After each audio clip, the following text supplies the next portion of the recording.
தூங்குமூஞ்சி வாத்தியார். ஒரு ஊரில் ஒரு வாத்தியார் இருந்தார்.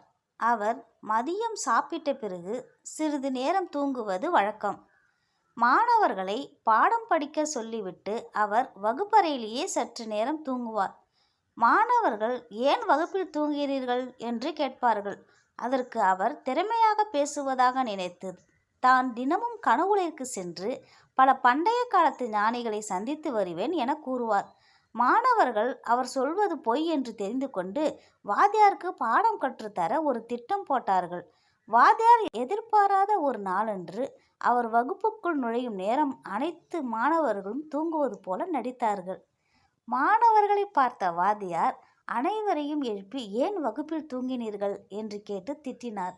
மாணவர்கள் அனைவரும் உங்களைப் போல நாங்களும் கனவுலகில் ஞானிகளை பார்க்க சென்று வந்ததாக கூறினார்கள்.